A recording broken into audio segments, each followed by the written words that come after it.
আসসালামু আলাইকুম রহমতুল্লাহ। সম্মানিত প্রিয় বন্ধুগণ, আমরা আজকে আলোচনা করব নারী ও পুরুষের নামাজের কিছু মৌলিক পার্থক্য নিয়ে।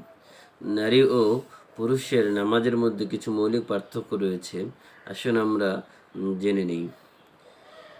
এক, তাকবীরে তাহরিমা বলার সময় পুরুষদের চাদর ইত্যাদির ভিতর থেকে হাত বাহিরে বের করা আবশ্যক। যদি কোনো বিশেষ প্রয়োজন, যেমন ঠান্ডা ইত্যাদির কারণে ভিতরে হাত রাখা প্রয়োজন হয়, তাহলে সেই ক্ষেত্রে অনুমতি রয়েছে।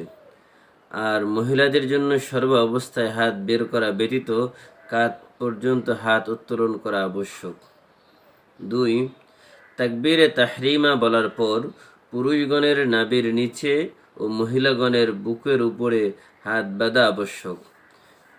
3, পুরুষগণ ডান হাতের বৃদ্ধা ও কনিষ্ঠ আঙ্গুল দ্বারা বৃত্ত বানিয়ে ডান হাতের বাকি 3 আঙ্গুল বাম হাতের কবজির উপরে বিছিয়ে দিবেন। আর মহিলাগণ ডান হাতের তালু বাম হাতের তালুর পিঠের উপরে রাখবেন। বৃত্ত বানানো এবং কবজি ধরার কোনো প্রয়োজন নেই। 4, পুরুষগণ রুকুতে ভালোভাবে ঝুঁকে যাবেন, যাতে করে মাথা, নিতম্ব ও পিঠ এক বরাবর হয়ে যায়।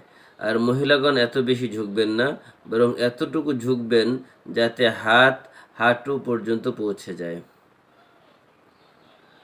5, পুরুষগণের রুকুতে আঙ্গুলসমূহকে প্রশস্ত করে হাঁটুতে রাখা আবশ্যক, আর মহিলাগণ তাদের হাতের আঙ্গুলসমূহ মিলিয়ে রাখবেন।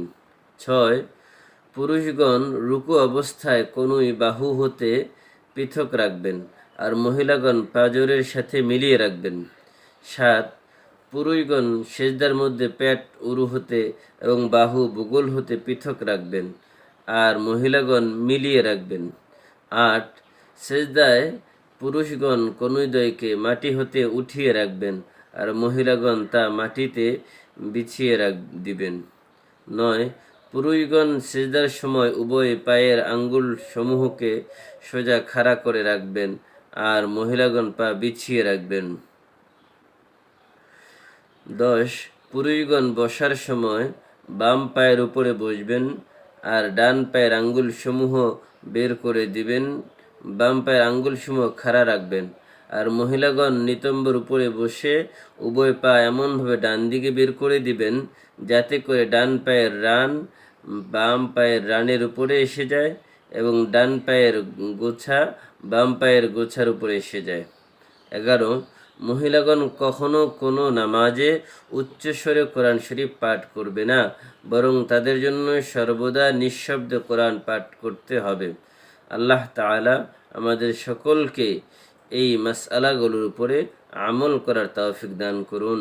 সম্মানিত ভাইরাম, প্রত্যেকটি মাসআলার দলিল ছিল, দলিলগুলো সংক্ষিপ্ত করে দিয়েছি ভিডিওটি লম্বা হয়ে যাওয়ার কারণে।